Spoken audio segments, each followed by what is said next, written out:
Mitra Pas dalam penanganan orang yang meninggal karena COVID-19 untuk pemulasaran dan pemakamannya membutuhkan kemampuan dan tidak semua orang bisa dan mau melakukannya. Apalagi jenazah yang mereka rawat dengan COVID-19.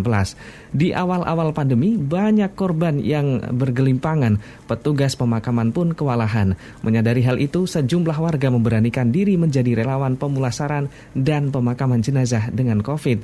Mereka pun mendapatkan pelatihan sebelum terjun untuk menangani kasus kematian karena COVID, utamanya yang isolasi mandiri. Agus Pambudi mewawancarai seorang relawan pemulasaran dan pemakaman jenazah korban COVID. Baik, Mitra Maspati, bagaimana suka duka menjadi seorang relawan pemulasaran jenazah COVID-19.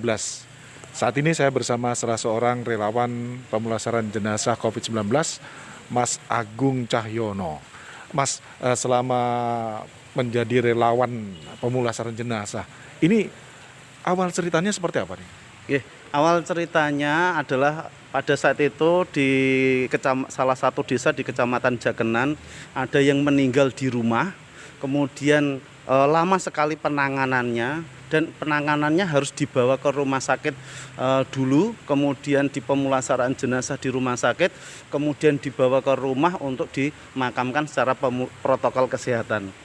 Nah, awal dari inilah kita melihat kenapa kok harus prosesnya lama banget. Nah, kami bersama relawan di Kecamatan Jakenan terpanggil, ini adalah tugas kemanusiaan.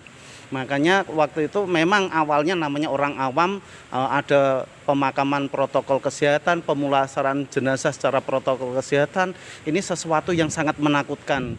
Nah, setelah saya jelaskan, oh ini loh prosedurnya, asalkan kita mematuhi prosedur, kita insya Allah tidak akan tertular. Dan alhamdulillah sampai saat ini relawan-relawan kami belum pernah ada yang tertular seperti itu. Ya, itu trik-triknya atau kiat-kiatnya seperti apa? Sehingga sampai saat ini menjadi relawan pemulasaran jenazah COVID-19 tidak sampai tertular. Pada prinsipnya tetap APD digunakan, terus kemudian saat melepas APD, ini adalah perilaku ya, melepas APD itu harus menggunakan strategi yang benar.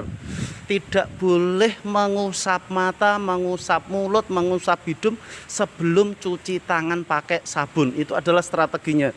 Pokoknya kalau kita patuh pada aturan tersebut, insya Allah tidak akan tertular virus COVID-19. Kalau cerita-cerita yang duka begitu ya, susah dan senangnya pasti ada menjadi seorang relawan ini. Ketika susahnya seperti apa ini?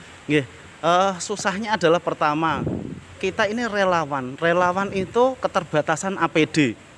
Akhirnya apa? APD yang selama ini kita pakai itu adalah yang hari ini kita pakai langsung selesai pelayanan kita rendam langsung dengan apa istilahnya cairan desinfektan. Tetapi pada saat kita masih merendam, terus kemudian ada kasus lagi, ini yang menjadi kesulitan kami. Akhirnya kami harus mencari kesana kemari, pinjam puskesmas, pinjam desa lain untuk memenuhi kebutuhan kita untuk melayani masyarakat. Tapi kan seiring perjalanan waktu, pemenuhan APD juga sudah tidak mengalami kesulitan lagi ya Pak?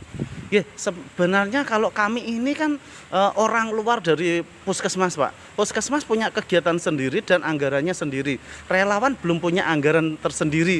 Sehingga kami harus tetap minta dukungan kebutuhan APD dari pihak yang lain seperti itu. Kalau sukanya ini menjadi seorang relawan pemulasaran jenazah COVID-19 ini apa? Sebenarnya kalau masalah suka itu kami juga tidak suka adanya kematian kok orang kita suka.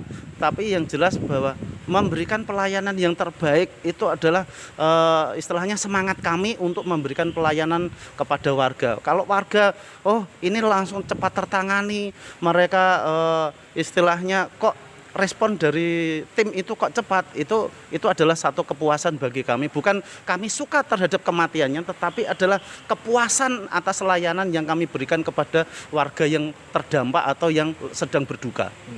Kalau dari keluarga sendiri, ini kan Anda juga berkecimpung dengan orang-orang yang sempat terpapar dengan COVID-19. Kemudian mungkin ada resiko-resiko tersendiri bagi keluarga untuk menjaga keluarga agar tidak terpapar. Ya, ini adalah PR yang sangat sulit karena ada beberapa warga yang tidak percaya dengan COVID. Nah, kadang-kadang pertentangannya di sini. Kami memotivasi setiap kami lakukan pemeriksaan hasil rapid antigen positif. Ada beberapa warga yang wah itu alatnya salah.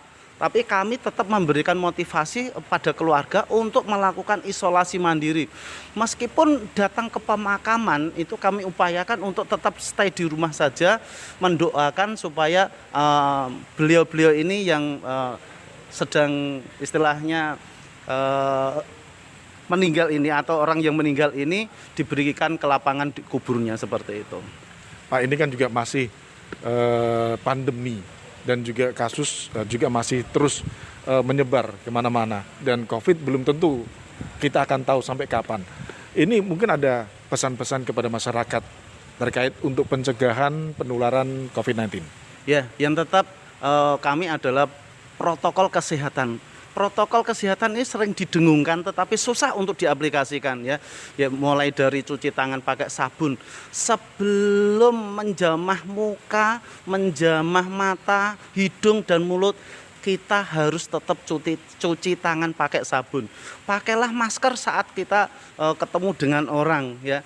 Terus kemudian jaga jarak penting karena jaga jarak ini juga melindungi kita dari kena droplet dari orang lawan bicara kita. Terus kemudian jauhi kerumunan. Kemudian ya terutama adalah yang paling sering ini adalah kebiasaan makan bersama dengan teman-teman. Inilah yang kita harus jaga. Yang kalau kita mau tidak terkontaminasi atau terpapar dengan virus COVID, mari kita bersama-sama patuhi protokol kesehatan. Baik, terima kasih banyak untuk Pak Mas Agung Cahyo atas bincang-bincangnya, mudah-mudahan bisa bermanfaat bagi masyarakat kita. Terima kasih Mas Agung. Ya, sama-sama.